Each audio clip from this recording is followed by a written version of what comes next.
Sud Radio, le coup de cœur des libraires. Valérie Expert, Gérard Collard. Le ou les coups de cœur du libraire, Gérard Collard est là avec nous. Bonjour. Vous savez que je suis très contente parce qu'il y a 2 livres que j'ai beaucoup aimés qui sont dans la liste du Goncourt. C'est qui ? Eh ben, le livre de Paul Gasnier, qui est paru chez Gallimard, je vais vous en reparler, qui s'appelle Collision, qui est extrêmement bien écrit, qui est vraiment un livre assez remarquable. Et puis l'autre, c'est le livre d'Alfred de Montesquieu, que vous avez lu aussi, qui s'appelle Le crépuscule des hommes, qui est une plongée dans le procès de Nuremberg, vu par des journalistes. Lui-même a été grand reporter, je crois, si je ne dis pas de bêtises. Et donc, vous allez croiser Joseph Kessel, Martha Gellhorn, vous savez, la femme d'Hemingway, et ce sont les coulisses en fait de ce procès de Nuremberg. Alors c'est extrêmement bien documenté. Ce que je trouve formidable, c'est qu'il a réussi en fait à faire un roman avec beaucoup de réalité. Donc et à la fin il y a toute une documentation et le nom des personnages pour les resituer, pour savoir où ils étaient. C'est un livre que j'ai trouvé absolument remarquable, captivant, passionnant, parce que vous croisez à hauteur d'homme en fait tous ces monstres qui étaient ces hommes détenus et qu'il croisait, et puis les relations entre les journalistes, ce que la presse a fait pendant ce procès de Nuremberg, avec cette presse qui a essayé de faire au mieux, qui n'était pas la presse qu'on a aujourd'hui. Il y a évidemment des relations entre les journalistes, hommes-femmes. Enfin, c'est une lecture, mais vraiment captivante et passionnante sur cette époque, et un regard très différent. Vous connaissez mon ras-le-bol des livres qui se passent pendant la Seconde Guerre mondiale. Là, je suis en train de vous en chercher d'ailleurs. Voilà. Là, et en plus, il y a une tension romanesque qui est présente tout au long du livre. C'est remarquablement bien écrit. C'est passionnant. Vous vous attachez à ces personnages, et il rend hommage à l'un d'entre eux en particulier, qui avait écrit une partie de ses mémoires. Donc, il y a des extraits de mémoire, d'images d'archives, mais c'est un roman phénoménal. Mais il rend de l'humanité aux gens, parce que c'est des icônes tout ça, monstrueuses ou pas monstrueuses, mais il redonne de l'humanité, c'est-à-dire que c'est des gens normaux avec leurs a priori, et puis leur vision de... Ils sont confrontés à des choses quand même, à des êtres quand même absolument... c'est monstrueux, quoi, quand on... Göring, voilà, Rudolf exactement, Hess, mais non, c'est un magnifique... Mais à mon avis, je veux pas être mauvais, il ne aura pas le Goncourt, parce qu'à mon avis, il est trop historique pour le Goncourt. Oui, mais c'est très romanesque, et c'est vraiment la vie de ces journalistes, de ces jeunes journalistes pour la plupart d'entre eux qui sont enfermés. Alors ils racontent, ils témoignent de ces auditions qui sont interminables. C'est très très long. Ils sont restés sur place des jours et des jours. Je crois que ça a duré plusieurs mois. Donc c'est à la fois l'ennui. Enfin, c'est vraiment, je vous recommande ce livre, Le crépuscule des hommes, d'Alfred de Montesquieu. Remarquable roman qui s'appuie sur des faits historiques. C'est précis, c'est documenté, et c'est remarquable. Puis vous avez des qualités de journaliste quand même remarquables, ce qui sont quand même... Ouais, autre chose. Alors, Gérard. J'ai mon mea culpa, parce que vous connaissez, je suis pas bordélique, je suis très organisé. Suis au courant de tout. Et au mois de juin, j'avais parlé d'un bouquin qui m'avait fasciné, j'avais adoré, qui m'avait charmé. C'était le bouquin de Renaud Meyer, Retour à Balbec, chez Buchet-Chastel, qui est absolument magnifique. Mais le problème, c'est qu'il n'était pas paru. Il vient de paraître. C'est un des, pour moi, alors ça fait partie de ces romans dont personne ne parlera. C'est un tout petit livre chez Buchet-Chastel. Il va, à côté de Kolkhoz, de tout ça, c'est fini. Et alors franchement, vous voulez lire quelque chose de différent, c'est absolument magnifique. Alors Balbec, c'est un mixte entre le Balbec de Proust. Alors pas de panique, parce que le résumé derrière, rien que ça me ferait fuir. Donc il y a les espaces-temps, Proust. Là tout le monde va se tirer. Alors ne lisez pas la 4e de couverture. On est à Balbec. Balbec, c'est un peu une... Mais Balbec où ? Alors Balbec, c'est une ville imaginaire un peu. C'est le Balbec de Proust dans sa recherche. Et puis c'est Deauville, Trouville. Et puis vous savez, vous pouvez retrouver toutes les stations balnéaires de la Normandie, parce que Balbec, alors on peut penser au Liban aussi. Oui, mais là pas du tout. On est en pleine Normandie, la pluie, le nuage.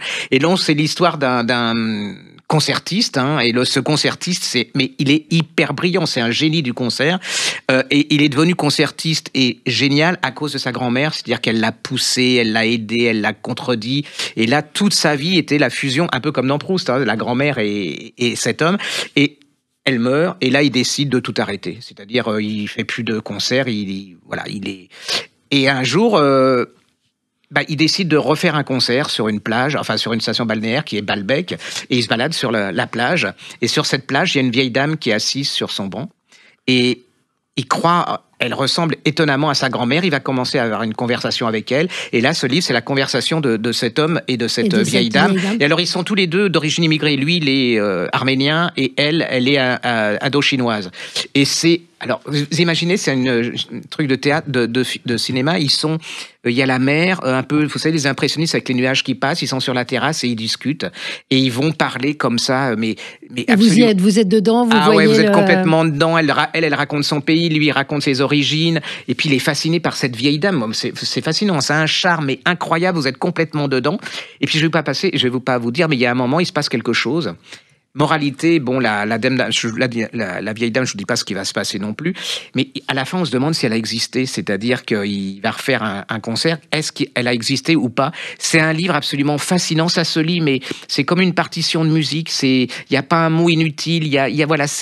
C'est pas baroconouille comme souvent. Ouais. Il va pas mettre 20 pages pour vous dire qu'il va ouvrir la porte en tournant la poignée. Vous voyez, non, c'est magnifique. C'est vraiment un livre impressionniste. C'est un livre plein d'humour. Alors je mettais dans la première chronique, je m'étais énervé en disant que la couverture était moche, mais en fin de compte, quand je l'ai regardée, elle est très jolie. C'est très beau, c'est très joli. C'est boudin, et alors, nous, on a besoin de vous parce que si on est là, moi, je suis pas là pour faire le kéké, enfin, si un petit peu, mais on a besoin de vous. On vous montre des livres dont tout le monde, personne ne parle, donc lisez-le si vous a plu, vous en parlez autour de vous, et c'est ça qui fera le succès de ce bouquin. Donc, n'hésitez pas à en parler, à le lire surtout. Ça s'appelle Renaud Meyer, ça s'appelle Retour à Balbec.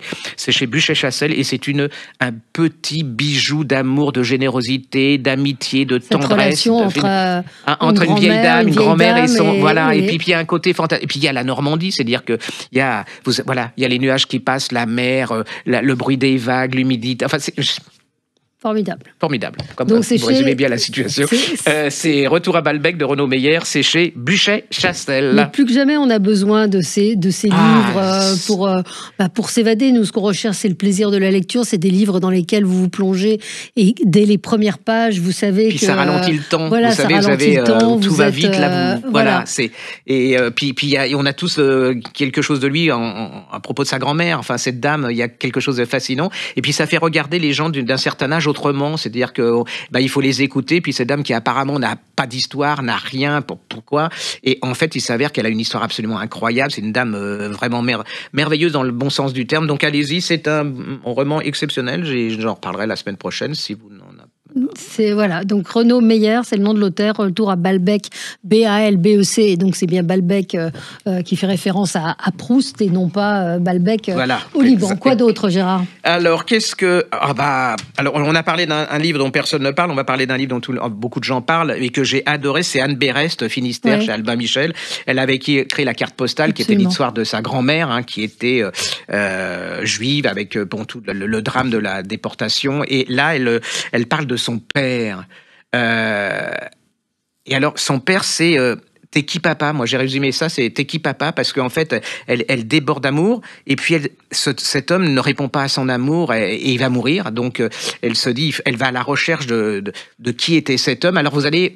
C'est des Brestois, enfin c'est des Bretons, et vous allez découvrir l'histoire de cette famille. En ce moment, les gens essayent de retrouver leurs racines parce que ils ont l'impression d'être déboussolés, de plus savoir d'où ils sont. On leur a tellement dit que plein de choses négatives sur eux. Donc elle va rechercher. Alors vous avez un voyage en Bretagne. Alors c'est l'arrière-grand-père, c'est le premier qui a fait une coopérative agricole pour se révolter contre les marchands et tout ça. Après vous avez le grand-père qui va devenir un brillant prof de langue, et puis le père. Alors le père, c'est un scientifique absolument incroyable, et on essaye de comprendre pourquoi cet homme ne répond pas à l'amour de cette femme. On sent qu'elle est vraiment meurtrie par ça.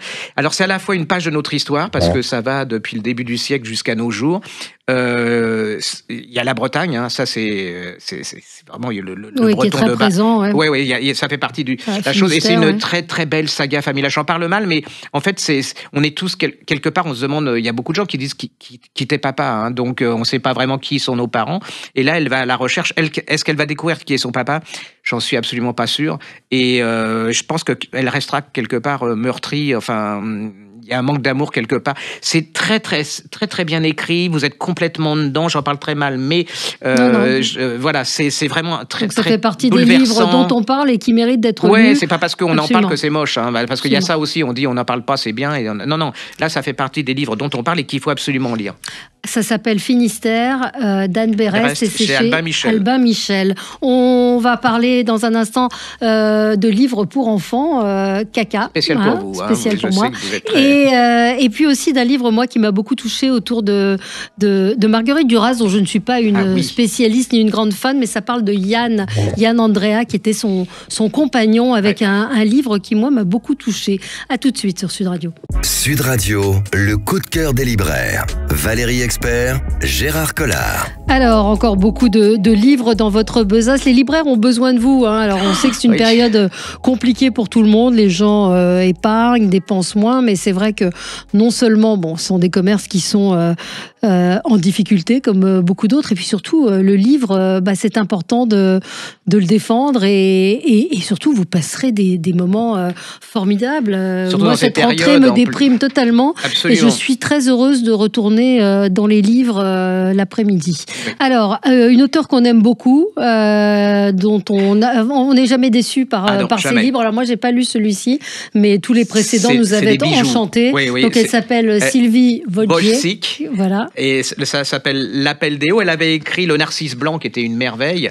Et elle a une elle avait écrit aussi La dernière volonté de Heather McPherson. Vous savez, c'était ce petit bijou où ce libraire jeune hérite d'une maison en Écosse. Il ne sait pas pourquoi on lui donne cette maison. Il habite que des grands Augustins, aucun rapport. Et pourquoi cette femme lui donne cette maison. Voilà. Et alors c'était à la fois l'Écosse, mais aussi le mystère. C'était vraiment, lisez tout. Hein, c'est en poche, en collection de poche. Et là, elle vient de faire paraître. Alors personne n'en parle ou très peu. Ça s'appelle L'Appel des hauts chez Arléa. C'est un peu comme la couverture. C'est l'histoire. On est dans la montagne, hein, on est vraiment au bout de la route, il y a une auberge, et puis il y a un jeune homme qui arrive du bout de la route, là, on ne sait pas pourquoi il est là, il est polonais, d'origine, il est polonais, et il va tomber sur un couple qui tient cette auberge.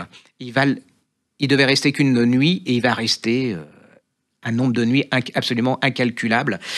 Pourquoi est-il parti de Pologne? Alors, je ne vais pas vous le dire, parce que sinon, on va me dire... Oui, non, il ne faut pas trop raconter. Et donc, pourquoi vous le découvrirez? Je vais vous dire quand même, c'est une histoire d'amour. Hein, il a eu quelque chose, il a eu une déception. Mais c'est surtout ce petit livre. Elle a une manière de décrire la nature. Vous connaissez, moi, la nature. C'est-à-dire que je déteste le moindre brin d'herbe, ça me fait tousser. Je déteste les fleurs et tout. Donc. Et vous êtes complètement dedans. Vous entendez le torrent, vous voyez les nuages, vous entendez... ils vont pêcher dans un lac. Vous êtes là, vous êtes complètement immergé dedans. Et c'est la description de ce couple aussi, pourquoi il les héberge, c'est absolument plein de générosité, de partage, elle l'accueille, il les accueille, mais vraiment c'est... Et puis, il y a d'autres personnages qui vont arriver. Il y a Martha. Alors, Martha, c'est une jeune femme. Elle aussi, qu'est-ce qu'elle fait dans cette... Tout est mystérieux. Il y a un côté suspense dans le livre. Mais c'est des gens de talent. C'est-à-dire qu'il y a un moment, c'est comme Marcel Proust. Je veux dire, Proust, il y a des moments où vous ne comprenez pas ce qu'il dit. Mais la musique, elle est tellement belle. Alors là, l'avantage, c'est que la musique est belle et qu'on comprend ce qui se passe. Et vous êtes complètement pris dans ces personnages. Et puis, c'est des gens normaux. Enfin, c'est des gens simples. On se dit qu'on pourrait les avoir croisés, mais ils ont aussi des histoires absolument incroyables. Allez-y, c'est un bijou. C'est vraiment un bijou. C'est écrit, c'est de la musique, c'est-à-dire que c'est beau. Et puis, ça va vous faire évader. Vous êtes dans le métro. Là, vous allez vous retrouver à 2000 mètres d'altitude. Vous allez avoir des gens qui sont vrais, qui sont généreux, qui sont aussi... ils ont leurs histoires humaines, absolument. Ils ont leurs secrets. C'est un bijou. Bon, bah, alors, bien. Je vous dis, vous prenez Renaud Meyer avec Le Retour à Balbec et vous prenez L'Appel des Hauts de chez... Vous allez avoir deux choses dont on ne parle pas et vous vous en souviendrez longtemps et vous allez vous précipiter pour relire L'Appel des... tout ce qu'elle a écrit. C'est vraiment une merveille. C'est formidable. C'est les petits incontournables. Moi, Sylvie Wojcik, L'Appel des Hauts, donc c'est chez Arléa. Et effectivement, vous pouvez tout lire d'elle. Et il y a cette tension. Elle avait écrit aussi Les Narcisses Blancs.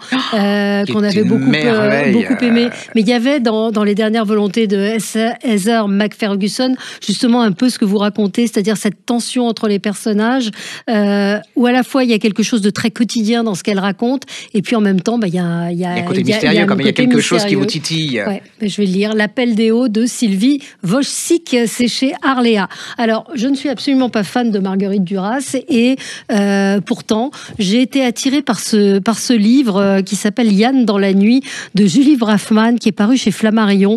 C'est son premier roman.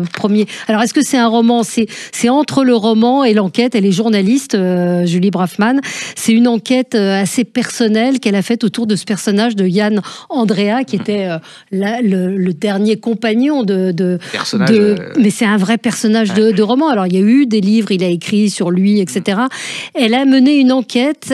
C'est difficile d'en parler parce que c'est un roman qui mêle à la fois des choses très personnelles qui la concernent et en même temps elle est allée enquêter sur la rencontre de Duras avec cet homme qui était à la fois son chauffeur, son secrétaire, son amant, qui avait aussi des penchants homosexuels, cette relation un peu tyrannique. Il a fini, et ça m'a fait penser, et elle en parle d'ailleurs dans le livre, à ses frères Holt qui ont fini sous des tas d'immondices, et lui habitait rue Saint-Benoît dans un petit appartement, et il a fini dans un milieu de détritus et autres. Mais c'est surtout la relation entre Yann Andrea et Marguerite Duras. Ou même si vous n'avez jamais rien lu de Marguerite Duras, c'est intéressant de voir cet homme qui était fasciné par les écrivains. Il disait: je finirai ma vie soit avec Duras, soit avec Barthes. Donc il a rencontré Roland Barthes. Elle raconte tout un tas de choses, et puis un jour elle met l'auteur la main sur des archives totalement inédites, et voilà, l'écriture et moi j'ai été envoûtée par ce livre. J'ai pas d'autres mots. Elle parle de ce personnage, de ces gens qui ont gravité autour des écrivains qui ne sont plus rien après. Donc c'est voilà, il y a beaucoup d'émotions dans son livre. Comme vous dites, c'est difficile d'en parler. Oui, il y a des gens qu'on aime beaucoup. C'est une sorte d'ovni littéraire. C'est remarquablement bien écrit. Ça parle de Duras, mais ça parle aussi de cette histoire d'amour très atypique, et puis des amours parfois un peu toxiques. Voilà, donc je vous le recommande. Yann dans la nuit de Julie Braffman, c'est paru chez Flammarion. Alors un autre, moi que j'ai, c'est un de mes auteurs préférés. Je suis désespéré qu'on ne lise plus autant. L'auteur, c'est Sylvie Le Bihan. Elle a écrit L'Ami Louis chez De Noël, et c'est un livre sur Louis Guillou. Alors le bouquin, il commence. C'est une jeune femme qui travaille pour Bernard Pivot. Et Bernard Pivot veut absolument faire une spéciale Camus. Et donc, elle part dans le sud de la France rencontrer Char, le poète. René Char, hein. Et lui, il veut pas en parler, il lui donne simplement, il lui donne un livre de Guillou, il lui dit lisez-le et allez le voir, parce que c'était vraiment son ami, c'était un des grands amis de Guillou. Et là va commencer une enquête, et elle va se retrouver à Saint-Brieuc, parce que Guillou, c'est l'écrivain de Saint-Brieuc, hein, c'est vraiment mythique. Moi j'ai toujours, pour moi, Guillou c'est la Bretagne, c'est noir, avec cette oui. Et là vous allez vous retrouver. Alors c'est très sympa parce qu'il y a aussi l'histoire de cette fille qui aussi travaille pour l'Angleterre, pour des Price. Elle est une sorte d'attachée de presse, d'agent. Donc vous avez aussi toute la vie derrière les coulisses, vous savez, de ce qui se passe dans les maisons d'édition. Et là, elle va rencontrer à la fin Louis Guillou, et cet homme qui... vous allez découvrir un milieu, c'est-à-dire que cet homme, il a rendu invisible à travers ses romans. Il avait écrit un chef-d'œuvre absolu, moi, c'est Le Sang Noir, qui est paru en folio. C'est-à-dire c'est un des... Alors, il était de gauche, plutôt communiste, c'était un compagnon de parcours, on appelle ça un compagnon de la Libération. Un compagnon de parcours, enfin un ami des communistes, mais c'est aussi il est ami avec Camus, il est ami avec toutes ces gens qui ont fait tout le génie français de ces années-là. Et il va surtout, à travers ses romans, rendre visibles tous ces invisibles, c'est-à-dire tous les ouvriers. Alors, moi, je suis un peu sceptique, les livres à thèse comme ça, qui défendent des idées, mais là, c'est là qu'il se fait la différence. C'est la littérature prolétarienne de cette époque. talent absolument incroyable. Faut tout lire de cet homme. Je trouve que c'est un scandale absolu qu'on relise pas et qu'on ne lise plus Louis Guillou, parce que c'est vraiment quelqu'un d'absolument extra. C'était 1930 donc c'est compliqué. Allez, ce bouquin est absolument passionnant. Que vous connaissiez pas Guillou et tout, en fait, c'est l'histoire d'une rencontre entre une jeune femme et puis c'est un écrivain célèbre et cet échange et tout. Puis il y a sa femme aussi. Enfin, et puis vous êtes dans Saint-Brieuc où il pleut. Il se balade, vous le voyez. Il remonte à Paris. Il s'engueule. Vous allez rencontrer Camus. C'est vraiment absolument merveilleux. Ça s'appelle L'ami Louis. De Sylvie Le Bihan chez De Noël. Ne passez pas à côté, vous allez découvrir quelqu'un de merveilleux et puis vous allez redécouvrir, vous allez passer un bon moment parce que c'est un vrai roman. Vous pouvez lire aussi tout ce qu'a écrit Sylvie Le Bihan. Elle avait écrit Les Sacrifiés, qui parlait pour le coup, c'était Federico Garcia Lorca. Moi j'avais beaucoup aimé ce livre et j'étais passée à côté. Donc L'ami Louis de Sylvie Le Bihan, c'est chez De Noël. On avait promis du caca, Gérard. On avait promis, et voilà. Merveilleux caca de. Moi j'adore. Alors c'est un livre pour enfants, hein, on vous précise. Oui, c'est un livre pour enfants, mais c'est pas seulement un livre enfant comme ça qui est fait pour rire. Hein. En fait, ça vous explique. Regardez, je vous aide plus. Regardez en podcast. C'est chez Ladoux et donc c'est où fait ton caca, pourquoi les couleurs du caca, caca, il est plutôt allongé, pourquoi il est plutôt mou, qu'est-ce qu'il faut manger pour plus avoir de caca mou et de caca allongé, la couleur du caca, par exemple, si vous mangez. Dans le micro. Oui, si vous, par exemple. Alors il y a des trucs drôles aussi, si vous mangez trop de M&M's, le caca il est blanc avec toutes les couleurs, vous savez, des petits trucs, vous allez vous faire caca, mais c'est très les animaux qui mangent leurs crottes. Voilà, et d'où ça vient, d'où ça sort, enfin c'est une pure merveille. Et puis après les différents noms du caca. Voilà, là vous avez plein de trucs, les gosses ils adorent. Non mais en plus c'est très vrai, documenté. Ils vont apprendre ce que c'est, pourquoi derrière le côté humoristique et drôle. En plus j'adore leur dessin. Très drôle. C'est un côté Charlie Hebdo. Je sais pas, c'est Charme et tout. L'auteur s'appelle Matisse. Et oui, après l'année prochaine, la semaine prochaine, on vous parlera, c'est juste un teasing, hein, de Prout Caca Prout. Et voilà, c'est chez Lito. Ça, dans notre grande série à la recherche du caca. Voilà. Voilà, quel teasing. Soyez là la semaine prochaine. Merci Gérard. Très bonne journée sur Sud Radio. Sud Radio, le coup de cœur des libraires. Valérie Expert, Gérard Collard.